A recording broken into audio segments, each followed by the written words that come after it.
Welcome to Inside Vietnam. I'm glad you're here, and if this is your first time on the channel, the idea is simple. We let people tell their own stories. No judgment, no dramatization. Just real accounts from real people who came to Vietnam looking for something, and want you to understand what they found. Today's story comes from a man named Wayne Dellacroix. He's 61 years old, he's from Louisiana, and he spent 32 years driving long-haul trucks before he retired and did something that surprised everyone who knew him, including himself. He bought a one-way ticket to Da Nang, Vietnam, and he started over. Now, the title of this video says he's living his best life. And I want to be careful here, because that's not entirely wrong. Wayne is still in Da Nang. He has a life there he genuinely prefers to the one he left behind. But there is a version of this story, the version Wayne is going to tell you, that the title doesn't quite prepare you for. There are things that happened in those 14 months that Wayne is still working through, still turning over in his hands the way you turn over something you picked up off the ground and aren't sure yet whether it's worth keeping. This one is going to stay with you. Here's a story, in his own words. I drove a truck for 32 years. Kenworth T680 mostly. Reefer loads out of Baton Rouge, refrigerated freight, meat and produce, things that had to be somewhere by a certain time or they were no good to anybody.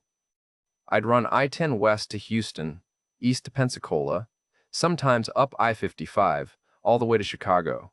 Sometimes I was gone 3 weeks at a stretch, sometimes 4. People ask me what that's like, and I never really know how to answer. It's not like anything, it's its own thing. You're moving, and you're still at the same time.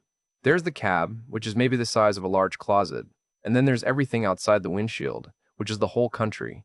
And you pass through all of it without being part of any of it. That's the closest I can get. I put 32 years in with the union, Teamsters. Good pension, not a great one, but good. $2,200 a month, plus Social Security, which comes out to around $3,300 total, enough to live on back home if you're careful. And I was always careful, because there was never anybody else to spend money on. Never had a mortgage.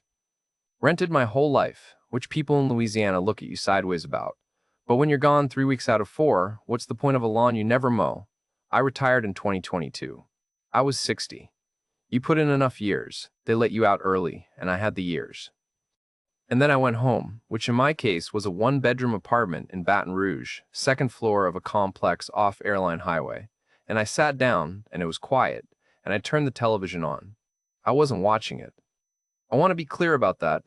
I had no interest in what was on. It was one of those morning shows with the fake smiling. I just needed it on. Needed something in the room making noise besides me. That went on for a while. Weeks, probably.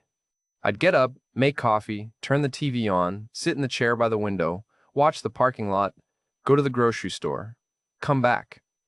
That was it. That was my retirement. There was a woman once, Cheryl. This was 1993, early 94. She was a dispatcher, actually, which maybe tells you something about why I thought it might work. She understood the hours, understood the road. We dated about 8 months. She wanted somebody who came home on Friday night. I wanted to want that. I did. But the dispatch would call and I'd go, because that's what I did. And somewhere around March of 94, she stopped answering when I called from the road. I don't blame her. That's the honest answer. I don't blame her at all. After Cheryl, I don't know. The road got easier and everything else got harder. And at some point I stopped trying. I had my route, and I had my cab, and I had the CB radio going quiet out past Van Horn, Texas, at 3 in the morning, just static and the sound of my own tires. I got comfortable with that. Too comfortable, probably. By the time I retired, I had $41,000 in savings, money I'd earned over 30 years and genuinely never spent, because there was nothing and nobody to spend it on. I thought that was a kind of discipline. I think now it was a kind of avoidance. But that's getting ahead of myself. So there I am, 60 years old. The TV's on. The parking lot on Airline Highway isn't doing anything interesting, and I'm on YouTube one evening. I don't even remember what I was originally looking for. Something about my truck, probably. Old habits.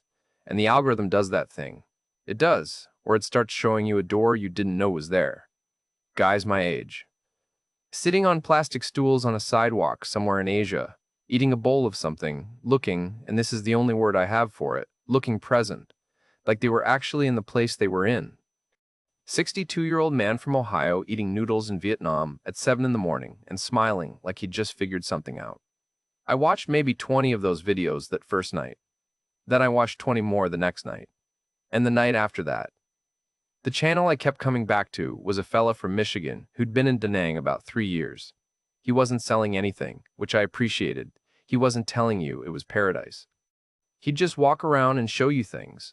The market, the beach road at sunrise, a bowl of bong bawoo he got for 40,000 dong, which he'd work out on camera was about $1.60. He'd do the math out loud, compare it to what the same meal would cost him in Detroit, not to brag, just to document something that was actually happening to him. I watched that man eat soup for 3 months before I bought a plane ticket. I chose Da Nang because it wasn't Saigon, which slipped loud in a way I wasn't ready for, and it wasn't Hanoi, which I'd read got cold in the winter, and I've had enough cold driving through Wyoming in January. Da Nang had a beach. It was a city, but not a massive one. It looked like somewhere a person could sit still and not feel like they were missing something faster happening 2 blocks over. I told myself I was just going for a look, 3 months maybe, see how it felt. I wasn't moving there. I wasn't moving there. I wasn't running away from anything. I was just a man who'd spent 32 years looking at America through a windshield and thought he might like to try a different window for a while. That's what I told myself. The ticket cost me $460 out of Louis Armstrong International. The first, booked a guest house for 2 weeks. I packed one big duffel, same kind I used to keep behind the seat in the cab. And in March of 2023, I got on a plane for the first time in 11 years, and I flew to Vietnam. I had $41,000 in savings and no idea what was coming. I was happy about the first part. One felt good about the not knowing. That's not something I'd felt in a long time, and I mistook it for wisdom. A man my age, with my history, should have known better than to mistake that feeling for anything other than what it was. But I didn't. And that's the whole story, in a way. The airport in Da Nang is smaller than you'd expect.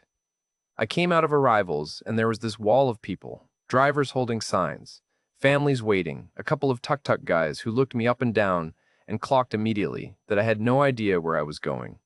The heat hit me before the doors were fully open. Not the kind of hot you get in Louisiana in August, which is wet and still and sits on you like a wet blanket. This was moving heat. Everything in Da Nang moves. The air moves, the people move, the motorbikes, God, the motorbikes. I stood there on the pavement with my duffel and just watched for a few minutes. I wasn't scared exactly. It was more like standing at a trailhead you've never been on before, reading the map, trying to figure out which direction the trail actually goes. I'd booked a guest house over on Hoang Di Chu, about a kilometer from the Han River.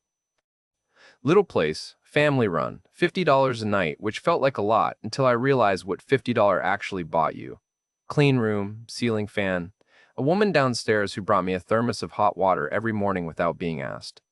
I stayed 2 weeks there, like I'd planned. Then I stayed another 2, then another. Didn't see any reason not to.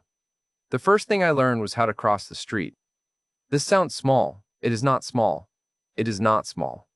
In Baton Rouge, you wait for a gap and you go. In Da Nang, there is no gap. The motorbikes don't stop. They adjust. You walk slow and steady, and they go around you, like water around a rock. First time I tried it, I stood on the curb for about 4 minutes, waiting for an opening that wasn't coming. An old woman about half my size stepped off the curb without looking and just walked, calm as anything, and the whole river of traffic parted and reformed behind her. I followed her across like a lost dog. She didn't acknowledge me. I wanted to shake her hand. The coffee got me within about 3 days.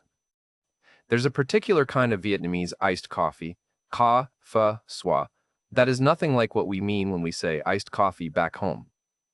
It's dark and strong, almost syrupy, poured over condensed milk and ice in a glass about the size of a small mason jar. You sit with it, and it melts a little, and sweetens as you drink it.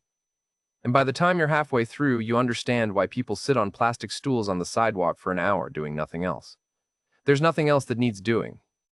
I found a place near the guest house where a woman ran a cart out front every morning, no sign, no name, just her and a little gas burner and a cooler of ice. 30,000 dong a glass. Little more than $1. I went every morning for the first 3 weeks. She never learned my name. I never learned hers. We had a system involving me holding up one finger when I arrived, and her nodding, and it was one of the more functional relationships I'd had in years. Nobody cared who I was, out here. That took some getting used to, actually.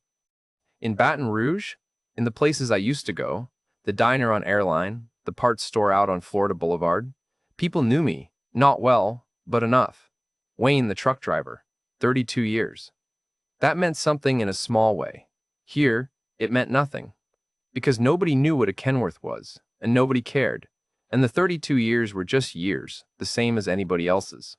I found that I liked it, the blankness of it. Starting from nothing, which is to say, starting from just the person standing there. I walked a lot. That was my way of learning the city, just walking, same as I used to learn a new delivery route, just driving it slow before you had to drive it fast. I went down to Maka Beach most evenings. It's a long beach, wider than I expected, the South China Sea running along the whole eastern edge of the city. Sunsets there have this quality where the light goes orange and then pink and then just gone, clean, like a switch. I'd sit on the sand with a tiger beer from one of the little beach shacks. Come in, and I'd think, I don't have anywhere I need to be tomorrow. Which was also true in Baton Rouge. But in Baton Rouge, it felt like a problem. Here, it felt like weather. I was about 6 weeks in when I found the coffee shop on Tran Phu. I walked past it 3 or 4 times without going in. It looked small, maybe 8 tables, ceiling fans turning slow overhead, wooden stools that seemed designed for people with shorter legs than mine. But one morning it was raining, that hard sudden rain that Da Nang does in the early months, and I ducked in. I'd been practicing. This is embarrassing to admit. I had a Vietnamese phrase book, actual paper one, bought at the airport, and I'd been reading the phonetics at night and practicing words quietly in my room like some kind of 61-year-old student. So when the woman behind the counter looked at me, I pointed at the menu board, where they had Kai Fa Schwa written alongside the picture, and I said it. Approximately. I said something that was in the neighborhood of the correct sounds, the way a foul ball is in the neighborhood of the correct sounds, the way a foul ball is in the neighborhood of a home run. She looked at me. She was in her early 30s, I'd guess, not tall. Dark hair pulled back. She had the qualities some people have of being completely still without being cold, like she was listening to something you hadn't said yet. She repeated the phrase back to me. Slowly. The correct way. I tried it again. She tilted her head slightly, like maybe 60% correct now. And then she smiled. Not a polite smile, and actually amused by this smile. And she made the coffee. Her name was Lynn. She worked the shop 6 days a week for 3 years. She was from Quang Nam province, about 40 kilometers south, came to Da Nang when she was in her 20s looking for work, the way a lot of young people from the provinces do. She spoke English carefully, like someone who'd learned it from reading rather than conversation. Later, she told me she'd spent 2 years watching YouTube videos with English subtitles, pausing and repeating. When she said that, I thought about the man from Michigan I'd watched eat soup for 3 months, and I thought there was something almost funny in that. The two of us teaching ourselves things through the same machine from opposite ends of the world. I went back the next morning. She remembered the coffee without being asked. I want to be straight with you about something. It wasn't about her, not yet, not really. It was about that. About being somewhere that noticed you'd been there before. I'd spent so many years in places that reset, truck stops, delivery docks, motels where the next guest was in your room before the sheets were cold, that a woman remembering what I took in my coffee felt like something I didn't have a word for. Not romance. Something quieter. Recognition, maybe. I went back for 3 weeks. We talked, a little more each time. She asked questions about the road, the distances, what it was like to drive through the night, whether America looked different in different states. She'd never been outside of Vietnam. America was like something from a film to her, which meant she asked me questions about it that I'd never thought to ask myself. What did the sky look like in the desert? Whether it was true that everything was very far apart. I told her about West Texas at 3 in the morning, the way you can drive 2 hours and the scenery doesn't change and the radio dies and there's just you and the road and the dark on both sides. She listened like it was the most interesting thing she'd ever heard. Maybe it was. Or maybe she was just good at listening. I didn't ask. After about 3 weeks, near the end of April, she wrote her number on a receipt and slid it across the counter when I was leaving. No explanation, just the number. I stood outside on Trinfu for a minute, in the humidity, holding that receipt. There were motorbikes going past, someone selling banh mi from a cart down the block, the smell of exhaust and rain-wet pavement. I folded the receipt and put it in my shirt pocket. I told myself it was just a number. And it was. It was just a number and a door, and I walked through it the way I'd walked through every other door in my life, without quite deciding to, without quite stopping to ask myself where it led. We texted for about a week before we actually went anywhere together. I want to make that clear because I think it mattered, that she didn't rush it, that there was no sudden invitation to dinner that first night, no pressure. Just messages on Zalo, short ones, her English, and my very limited Vietnamese trading off in this halting, patient way that made the whole thing feel slow and deliberate. She'd send me a picture of something, a dish she'd eaten, a street she'd walked down, a cat that had wandered into the coffee shop. I'd send something back. A view from my key, a banh mi. I was proud of ordering by myself. The first time we went somewhere together, she took me to a market off Hong Biem Ying. The kind of place that doesn't show up in any tourist guide, just a covered lot crammed with stalls selling vegetables and dried goods and whole fish on ice and things I had no name for. It was loud in there in a specific way, not aggressive loud, but working. Loud, people calling out prices and haggling with an ease that made it clear this was just Tuesday. She moved through it like she'd been doing it her whole life, which she had, and I moved through it behind her like a very large and confused shadow. She bought ingredients for something she said was her mother's recipe. I carried the bag. That was my contribution. After the market, we went to a place on Le Douin, one of those open-front restaurants where you sit under a corrugated roof on plastic chairs and the food comes out of a kitchen you can basically see from the table. She ordered for both of us without asking. Bum bu hua, the spicy beef noodle soup, which I'd seen on the YouTube channels but not yet tried. It arrived in a bowl about the size of my head, red broth, thick round noodles, a section of lemongrass you weren't meant to eat, but I tried to eat anyway until she stopped me. It was very good. That's all I'll say. It was very good, and it cost 80,000 dong for both of us, which is about $3.20. And I sat in that plastic chair with the ceiling fan turning overhead and the smell of pork bone broth and fish sauce in the air, and I thought, I've been eating wrong my entire life. We went out maybe twice a week after that, sometimes 3 times.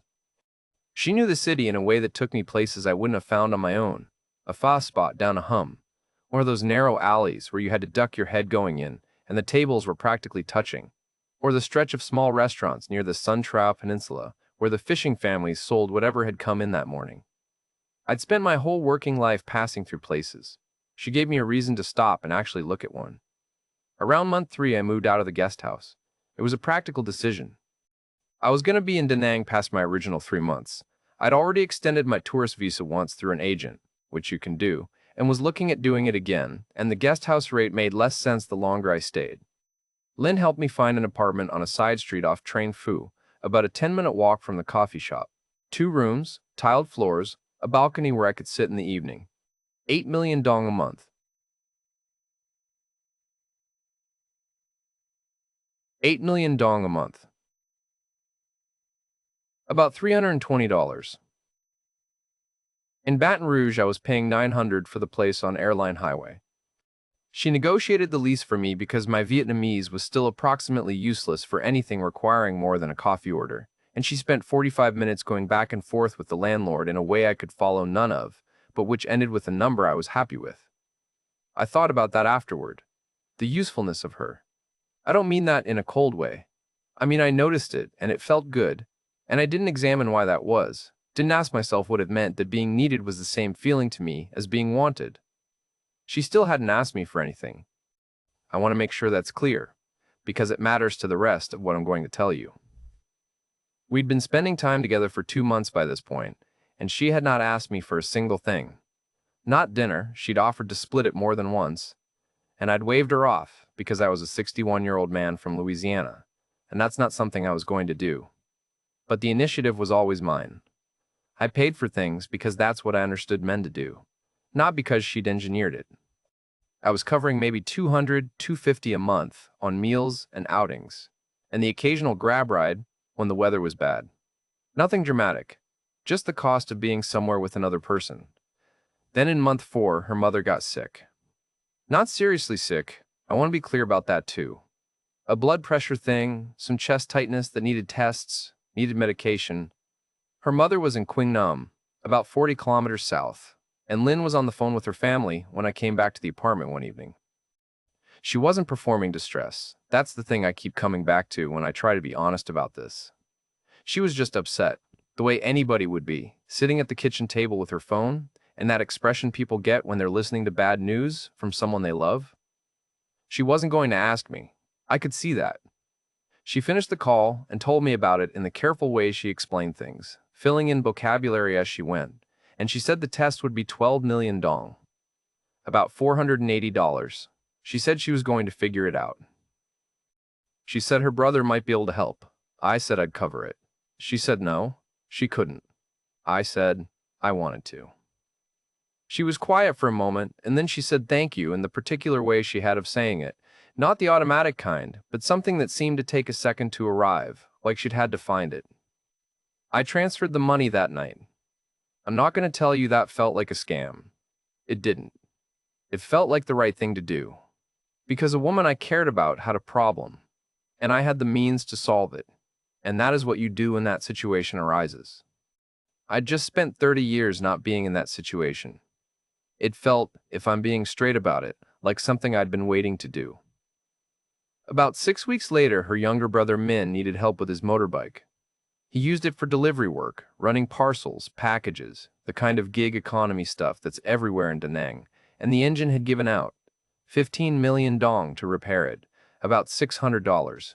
Again, not a demand. Lynn mentioned it the way she mentioned most things, carefully, without pressure, and I offered before she finished explaining. Then Teen arrived. Now, I'd watched enough YouTube to know Tea was the big holiday. Vietnamese New Year, late January, the one where everything shuts down and families gather, and it's the equivalent of Christmas and Thanksgiving and New Year's, all compressed into a week. What the YouTube videos hadn't covered was the financial dimension. The red envelopes, the liek sai, gifts of money for children, elders, family members, the expectation that the household would contribute something meaningful to the family celebration back in Queen Nam. Lynn explained it the way she explained cultural things, which was carefully and without any apparent awareness that it might be uncomfortable for me. This is just what happens. This is what family does. I gave 10 million dong, $400, which she said was generous, and she seemed genuinely embarrassed by the generosity in a way I took as evidence that she wasn't engineering this. I think about that a lot. Her embarrassment. Whether it was real or whether I was reading what I needed to read into a woman who was simply better at this than I understood, I don't know. I genuinely don't know, and that uncertainty is, in some ways, the most important thing I have to tell you about those first 6 months. Her phone was always face down on the table. I noticed that. I noticed that she had friends I'd never been introduced to, people she mentioned in passing, whose names I'd hear once and never again. I noticed that when I asked about her day, the answers were warm, but didn't really go anywhere, didn't open into detail the way my own answers would, small things. Each one easy to explain away. Cultural difference. She's a private person. That's just who she is. I noticed. I filed. I kept going. By the time tea was over, I'd spent somewhere close to $6,000 over 4 months. The apartment was mine. The meals were mine. The medical bill, the motorbike, the holiday contribution. I wasn't tracking it precisely, which is also a thing I'd tell you if I could go back, track it from the start, put a number to it. Because when you don't put a number to things, they don't feel like they add up. They add up. But right then, in February, I was happy. I was genuinely happy, in the specific way that a man is happy when he's stopped being alone and started being somewhere. I believed the thing I was in. I want you to understand that. I wasn't a fool who couldn't see what was in front of him. I was a man who'd been given something that felt real and chose to believe it was real, and those two things are related, but they are not the same. Sometime around month 7, she moved in. It wasn't an announcement. There wasn't an announcement. There was no conversation about what it meant. Her things arrived gradually. A bag left one night, a row of bottles appearing on the bathroom shelf, her spare sandals by the door. One morning I woke up and realized the apartment had rearranged itself around two people, and I couldn't quite identify when that had happened. I didn't mind. That's the honest answer. I didn't mind at all. We had a routine. I'd get up early, make coffee on the little gas burner. I'd long since abandoned the idea of finding a drip machine and switched to the Vietnamese fin filter, which takes patience but produces something worth the patience. She'd sleep another hour. We'd eat breakfast somewhere nearby, usually a ka place on the corner that did rice porridge with pork and a soft egg. About 40,000 dong for two. And then the day would go the way. Days go when you don't have anywhere specific to be. She'd study English, work through materials on her phone, or on a notebook she filled with vocabulary lists. I'd walk, read, sit. In the evenings, we'd eat somewhere, watch something on my laptop, sleep. It sounds small. I know it sounds small. But for a man who'd spent 32 years where every day was identical, and the only variable was which stretch of highway was outside the window, having a day that belonged to another person, too, having someone who was present in the same space, who wanted the same dinner, who fell asleep in the same bed, was not small. I don't expect everyone to understand that. You'd have to have been alone the way I'd been alone. She quit the coffee shop around the beginning of month 8. She told me the hours were rough, which they were. She'd been starting at 6 in the morning 6 days a week, and I'd watched how that wore on her over the months we'd known each other. She said she wanted to improve her English seriously, try for a position in tourism or hospitality. Da Nang's tourism sector had grown fast, and there was real work available for someone with good English and a presentable manner, and Lynn had both. It made sense. I was covering the rent and the food anyway. Her income from the coffee shop had been hers. She'd been sending most of it home to Quang Nam, and without it, that money to her family still had to come from somewhere. I didn't frame it that way at the time. That framing came later. At the time, it was just, she quit the job, the household costs were mine, and that was fine because we were together and that's how it worked. I was spending somewhere between 25 and 30 million dong a month, call it $1,000 to $1,200, covering everything.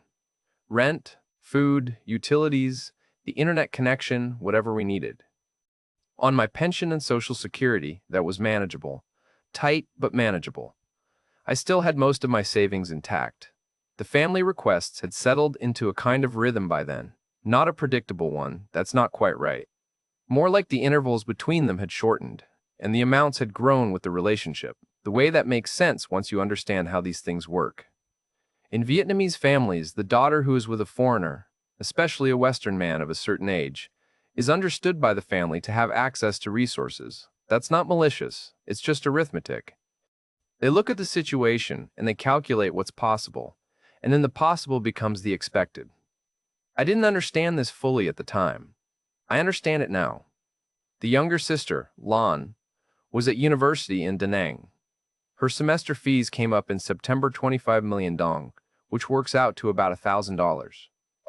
Lynn mentioned it over dinner, a bun shoe place we liked near Nguyen Chi Thon, and she mentioned it the same way she'd mentioned the mother's medical bills and the brother's motorbike, carefully, with that same quality of not quite asking, of presenting the information and then waiting. I said I'd help.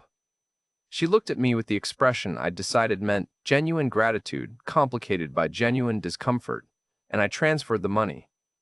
Then the father's back. He'd had trouble for years, but it had gotten worse over the summer, and the specialist in Quang Nam wasn't equipped to handle it properly. He needed to come to Da Nang, see someone at a proper clinic. 8 million dong for the consultation and initial treatment, about $320. I paid it without much thought. By that point, I'd met the man twice. He was a quiet, dignified older guy who'd farmed rice his entire life, and whose back problem was entirely plausible and probably genuine. I wasn't going to be the person who said no to an old man's back. And then the roof. October, the rainy season hitting harder than usual up in the province. And the family home had taken water damage. 20 million dong, $800, to repair the worst of it before the structure got worse. I paid that too. I want to be clear about something, and I want you to really hear it. None of these things, taken individually, were obviously wrong. Vietnamese families genuinely support each other this way. The obligation is real. It's woven into the culture in a way that isn't manipulation. It's just how things work. Parents expect children to provide. Children who are doing well are expected to help siblings. A woman whose partner has money is expected, by her family and perhaps by herself, to channel some of that toward the people she loves. This is not a scam. It's a system. The question is whether you understood the system before you got into it, and whether you could actually sustain being a node in that system for as long as the relationship lasted. I had not understood the system, and I was not, long-term, able to sustain it. I just didn't know that yet. I met the family twice in those months. The first time, Lynn's mother came up to Da Nang for the specialist appointment. A small, serious woman who moved carefully and looked at me the way people look at something they're not sure how to categorize. She was polite, warm in a reserved way. She brought dried fruit from the province and insisted I take some home, which felt like acceptance of a kind. The second time we drove down to Quang Nam for a family occasion, someone's birthday, an uncle's, I think. I can't be entirely certain because my Vietnamese extended to greetings and food orders, and not much else. We sat around a table outside the family home, which was a modest concrete structure with a corrugated tin roof and a small altar near the front door with incense burning. And Lynn's parents and siblings and various relatives looked at me with expressions I couldn't fully read and fed me things I couldn't fully identify, and I ate all of it. And I sat there at that table in the warm evening air with the sound of crickets and a neighbor's karaoke bleeding over the wall, surrounded by people I couldn't talk to, eating food I couldn't name, and I thought, this is what I missed. This exact thing.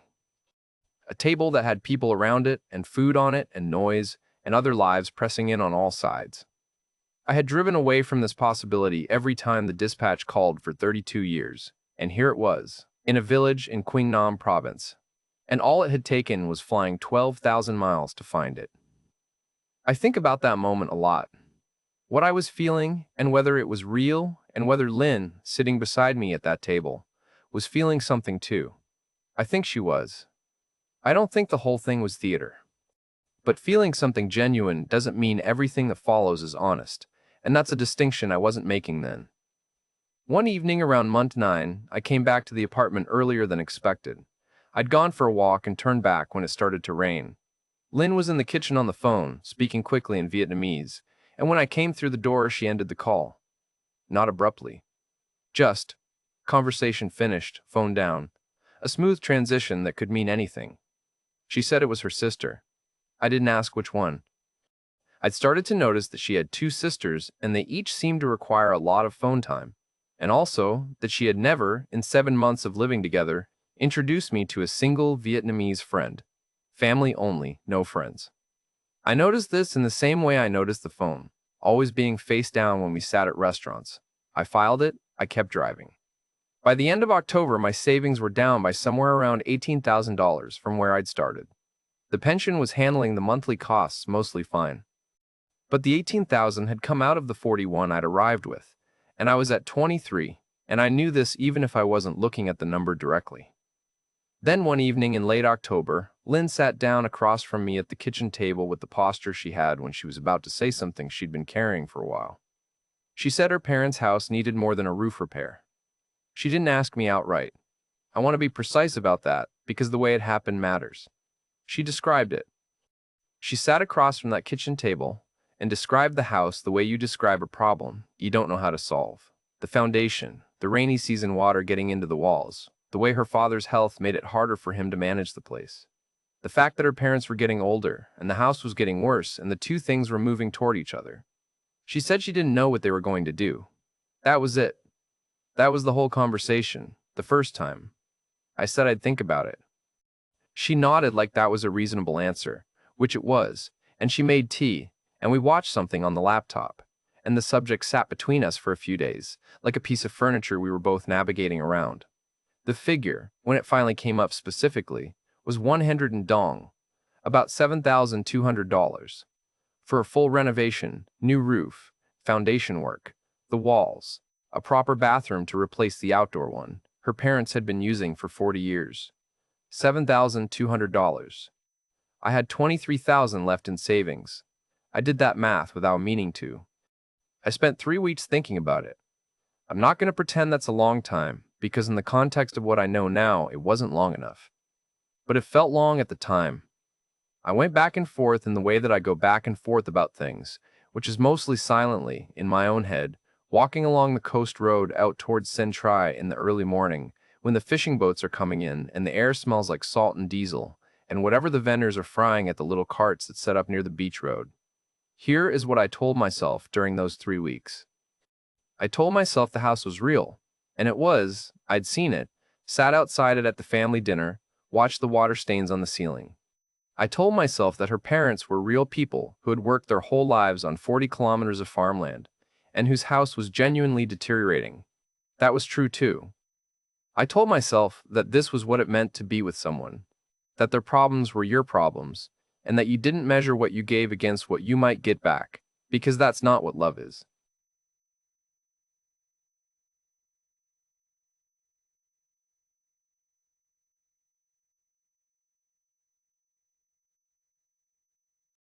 That last part is where one was doing something I'd been doing my whole life, which was confusing what I wanted to be true with what was actually true.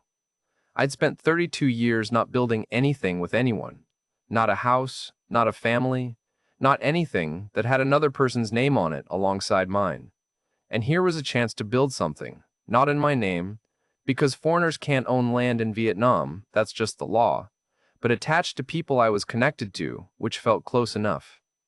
I told myself that the $7,000 was an investment in a future that had the family in it, a table with people around it. I didn't go down to Quang Nam to see the work begin. I'm telling you that now, and I can hear how it sounds, and I know how it sounds, and it's still true.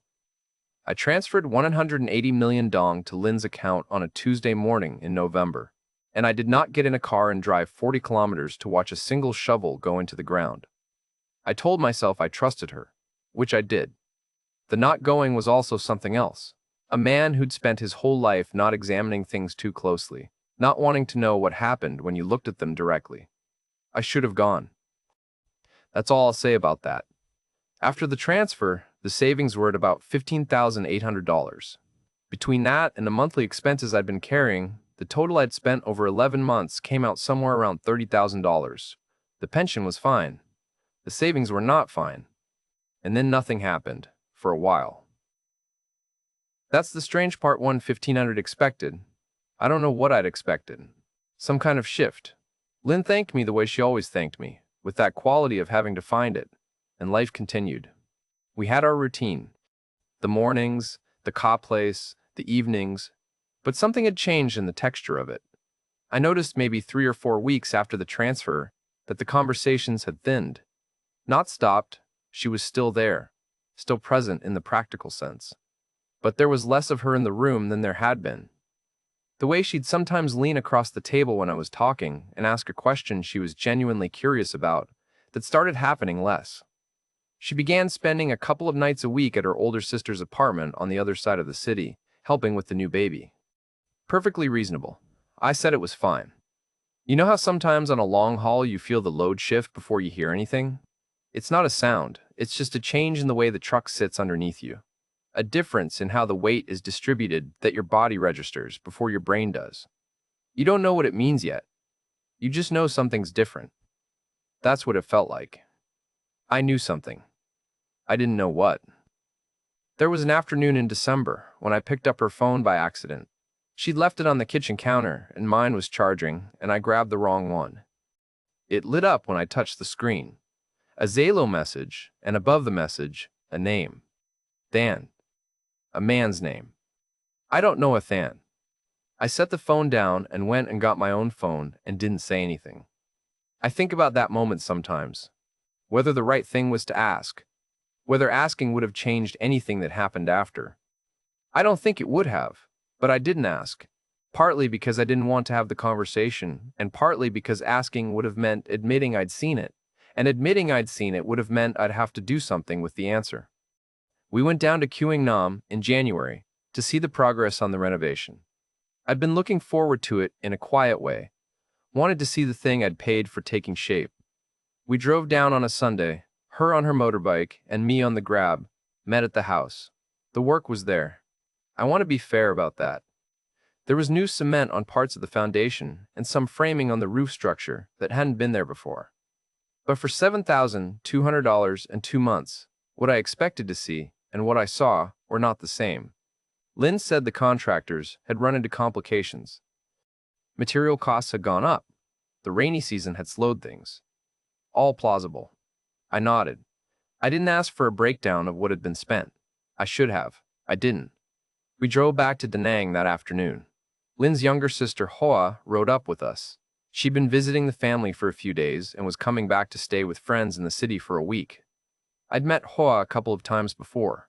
She was younger than Lynn by maybe 5 years, less composed, the kind of person whose face does whatever it wants to do regardless of what she's decided to say. Her English was minimal, a handful of phrases, some numbers, yes and no, and I don't understand. But she laughed at things that were actually funny and went quiet at things that weren't. And I'd always found her easier to read than her sister. She was going to stay with us for a couple of nights before moving on to her friend's place. Lynn seemed fine with this. Normal, even. She made up the couch, showed Hoa where things were, made dinner for 3. Over dinner for 3. Over dinner I looked across the table at Hoa and I thought, that face knows something. I don't know why I thought it. I just did. She ate her food and she laughed at something on her phone, and she answered my questions through Lynn's translation, and her face said something her words weren't saying. I filed it. I kept driving. The dinner where it happened was the second night Hoa was with us. Lynn picked the place. A seafood restaurant on Trin Hongjing, close to the Han River Bridge, the kind of spot that does whole fish steamed with ginger, and a lemongrass clam broth that comes out in a clay pot still bubbling. We'd been there before, the two of us. It was a good restaurant. I remember that detail because it seems strange now, that it happened somewhere good. Hoa was in better spirits than the night before.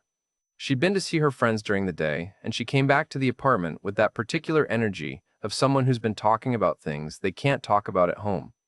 She'd had a beer or two before we even sat down to eat, which I noticed, and which Lynn also noticed, though neither of us said anything. We ordered ... The clam broth came. We ate. And then Hoa said something in Vietnamese, a name, followed by a question, directed at Lynn, and Lynn went rigid. I have watched a lot of road in my life. I've watched weather come in from a long way off, watched the sky change color in ways that told me what was coming before it arrived. I know what it looks like when something changes. Lynn's face changed in the space between one breath and the next, and Hoa saw it and realized what she'd done.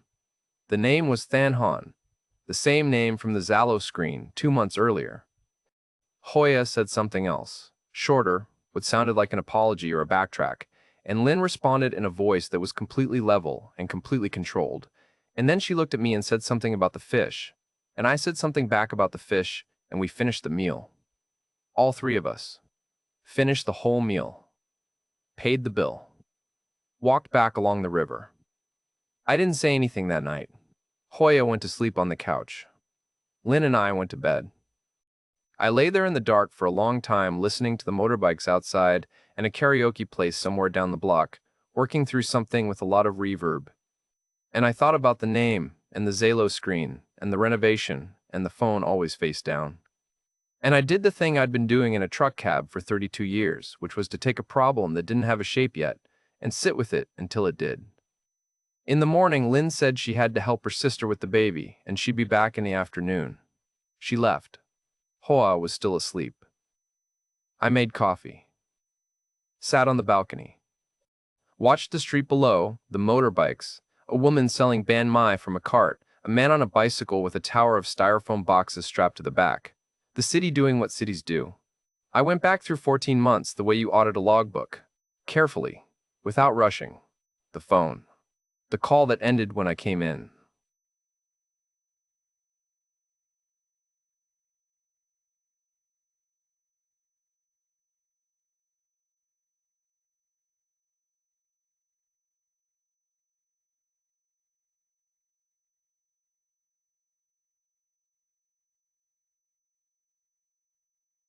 It had been there the whole time. I just hadn't let myself look at it directly. When Hoa woke up, I made her coffee, and we sat across from each other at the kitchen table. Her English was minimal, like I said, but I'd gotten better at communicating with limited language over 14 months in Vietnam. I asked her, as clearly and quietly as I could, who Thon was. I said the name carefully. I watched her face. She answered me, not in English, but faces are their own language, ... But faces are their own language, and her said, you already know. I asked Lynn to come home. She arrived around 2 in the afternoon, and she could tell from the moment she walked in that something had shifted. She was composed, the way she always was. But there was something underneath the composure that I'd never seen before. Something braced. Hoa had gone to her friend's place by then. Just the two of us. I asked Lynn who Than was, calmly, not accusatory. I genuinely wasn't angry, or not in the way that makes a man raise his voice. I was the way I get in a situation that needs to be understood before it can be resolved. She tried confusion first. She didn't know what I meant. I said the name again. She tried deflection. He was someone she knew from home, an old friend, nothing significant. I said I'd seen his name on her Zalo in December. I said Hoa had mentioned his name at dinner. And then she stopped. She sat down across from me at the kitchen table, in the same chair she'd sat in when she told me about the house, and she was quiet for a moment, and then she told me, not everything. I don't think I ever got everything, but enough.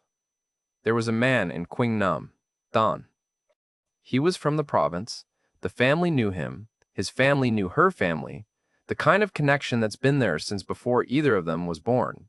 The family considered him her future. He had a small business, or had been trying to start one. Things had been difficult for him financially. She said the situation with me had never been meant to go as far as it went. She said she had feelings for me, and I want to be careful here, because I've thought about this a lot, and I believe her, and I also know that believing her doesn't change the math. Both things are true. She said she was sorry. She said the family had needed money, had been in a difficult situation for a long time, and she hadn't known how else to solve it. She cried. I believe the crying too. I asked about the renovation money, specifically, how much went to the house. She said most of it. She said some of it had helped Thang with his business. She said she couldn't tell me exactly. She said she was sorry again. I didn't want to yell at her. Wasn't going to change the math. I didn't want to yell at her. Wasn't going to change the math. I sat there for a while after that. The street noise coming up from below, Lynn across the table, hands in her lap, eyes wet. I thought about Cheryl, who had waited 8 months for a man to come home and eventually stopped waiting. I thought about 32 years of filing things away and keeping my hands on the wheel and not looking too closely at what was in the road. I told her I needed some time. She nodded. She gathered some things. She left. I sat in the apartment for a while longer. Then I opened my banking app and looked at the savings balance. $11,200. Down from $41,000. 14 months. The pension untouched. The pension would keep coming. I was not destitute. I want to be clear about that. But there is a specific feeling that is not destitution and is not devastation and is something in between, a diminishment, a reduction of something that isn't just money, and that's what was in the apartment with me that afternoon. The following week I found a smaller apartment, 2 streets over from the old one, closer to Mahek. 1 room instead of 2.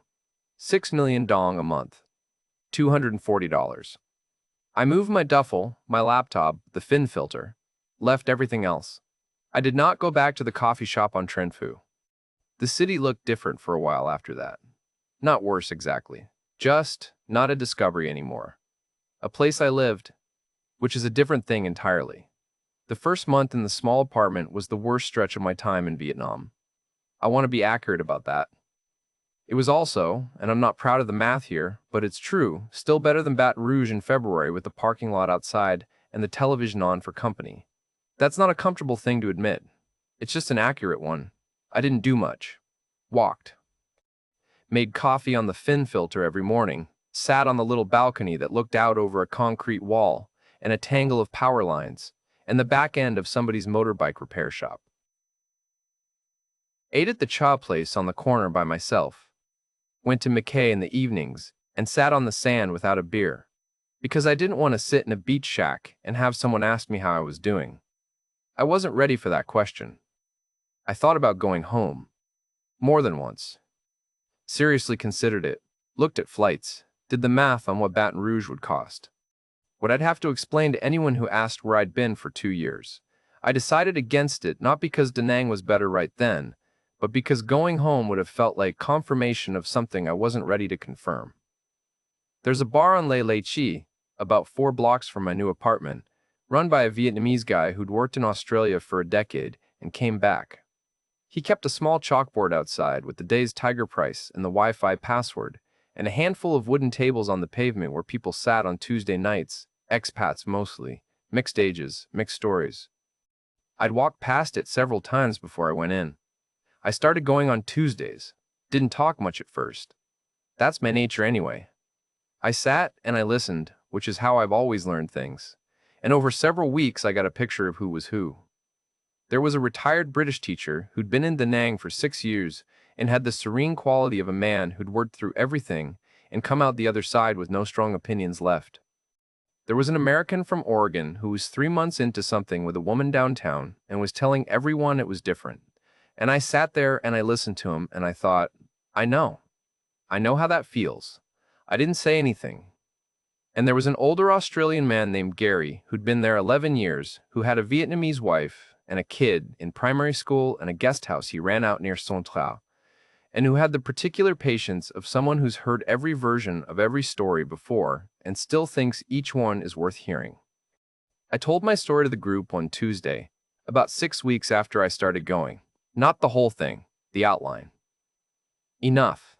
I said I'd spent $30,000 over 14 months on a situation that had more going on in it than I'd been able to see at the time.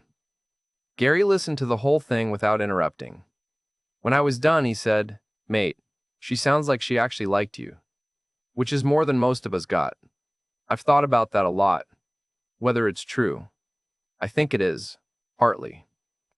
And I think it being partly true is exactly the thing that makes the whole thing complicated in a way that pure bitterness would be easier to carry. She wasn't performing the whole time. Some of it was real. Some of it was also a family in a difficult situation, and a man who's useful, and a woman who found a way to hold both of those things at once and keep going. That's not simple. I don't have a simple way to feel about it. Let me tell you where things actually stand, because I think that's the part that matters most if you're watching this for a reason. The savings are at around $10,000, down from 41. I'm not going to get that money back. It's gone. And the people it went to needed it. And some of it built part of a house in Quang Nam. And some of it helped a man named Thon start a business. And I genuinely cannot tell you what the right way to feel about that is. I try not to spend too much time on it. The pension comes in every month. $2,200 from the Teamsters, $1,100 from Social Security, $3,300 total. In Da Nang, in a one-room apartment at 6 million dong a month, eating at the cow place and the Phaf Si spot in the Hum, and occasionally treating myself to the seafood place near the bridge, not the one where the dinner happened, a different one. I live on that pension. I don't dip into the savings. I don't need to. I have a motorbike now. Used Honda Wave, bought it off a guy at the Tuesday bar for 12 million dong, about $480. I take it out on the coast roads some mornings, past the fishing boats coming in, past the vendors setting up their carts, down toward Hainan. If I feel like the drive, it's the best thing I've spent money on in 2 years. Nothing to do with another person. Just the road and the salt air and somewhere to be going. I found a coffee shop on Tran Choi Cap. Different street, different part of the city. A woman who doesn't know me yet, but who will start to, eventually. I'm working on it, taking it slow, now. Here's what I'd tell you. If you're watching this the way I think some of you are watching this, late at night, YouTube open, maybe some version of that parking lot outside your window. I went to Vietnam to get away from something. That's honest. I told myself I was just going for a look, but a man doesn't watch 3 months of soup videos and book a one-way ticket because he's curious. He books it because something at home stopped working, and he doesn't know how to fix it, and he doesn't know how to fix it, and he needs the feeling of moving toward something, even if he can't name what it is. The problem is, that thing I was running from, that apartment, that quiet, that television on for no one, it came with me. I packed it right next to the duffel. I brought it 12,000 miles, and set it down in Da Nang. And then I met a woman, and for about 14 months I used her presence to not look at it. And when she was gone, it was still there. I gave money because giving money was easier than asking for what I actually needed, which was to be known, to be somewhere that held my history. I'd confused those two things for so long, being useful and being loved, that I couldn't see the gap between them. That confusion is not something Vietnam put in me. I arrived with it, 32 years of it. I spent my whole career moving things from one place to another, and I thought I was different from that cargo. Turns out I was just the most expensive thing in the truck. I'm still here. That surprises people when I tell the story. But where would I go? Baton Rouge is still there. The parking lot is still there. At least here I have the Coast Road in the morning, and the Finfilter and a Tuesday bar where nobody needs me to explain myself, and a city that doesn't care who I was, which turns out to be something I still need. I don't know what comes next. That's the honest answer. I don't know if I'll meet someone here. I don't know if I want to. I'm not certain I'm ready, and I'm not certain I'm not. And that uncertainty, that genuine open question about what happens next, is something I haven't felt since I stood outside that airport with my duffel and watched the motorbikes go past. Vietnam didn't break me. I came here already broke. This place just made it hard to look away from. That's something, I think. I'm still working out what. That's Wayne Dellacroix. Still in Da Nang. Still figuring it out. $30,000 lighter and considerably more honest with himself than when he arrived. What strikes me most about Wayne's story, and I've heard a lot of stories on Inside Vietnam, is how much of it he owns. He's not here to tell you Lynn was a monster. She wasn't. She was a woman under real pressure, in a real family, with real obligations, who found a way to hold two things at once and kept going for as long as she could. That's not simple. Vietnamese family obligation is genuine. The filial piety that Wayne slowly learned about isn't a scam.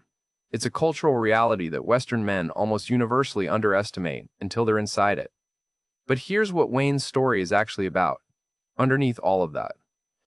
It's about a man who arrived in Vietnam already vulnerable in ways he couldn't see, who had spent 32 years not asking for what he needed, not building anything with anyone, not examining the quiet that followed him from route to route.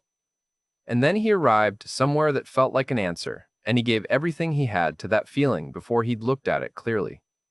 If you're watching this and recognizing something in Wayne's pre-Vietnam life, the apartment, the television on for company, that particular kind of restless quiet, I'm not here to tell you not to come. Da Nang is real. The coffee is real. The Coast Road at sunrise is as good as any YouTube video says it is. I'm just asking you to know what you're running toward before you run, and to look clearly at what you're running from, because it will be there when you land. Vietnam is not a solution to loneliness. It is, at best, a different location for the same conversation with yourself. And the conversation goes better if you've started it before you board the plane. Protect your savings. Not because Vietnamese women are predatory. Most of the women in these stories are people navigating real hardship in ways that Western men don't have the cultural framework to read clearly. Protect your savings, because you are more vulnerable than you know, and loneliness makes that invisible. Meet the family early. Understand what you're entering. Ask the questions that feel rude, because they aren't rude, they're responsible. And track the money from the start. Because when you don't put a number to something, it doesn't feel like it adds up. Thanks to Wayne for his honesty. It took something to tell this story the way he told it, without bitterness, without self-pity, with that steady Louisiana patience he brought to every mile of road he ever drove. And thanks to you for watching. Inside Vietnam exists because these stories matter, not as warnings against a place or a people, but as mirrors held up to the very human things that make us vulnerable wherever we go. If this reached someone who needed it, share it with them directly. And if you haven't already, subscribe. There are more stories coming, and some of them might be yours before you know it. Until next time, take care of yourselves out there.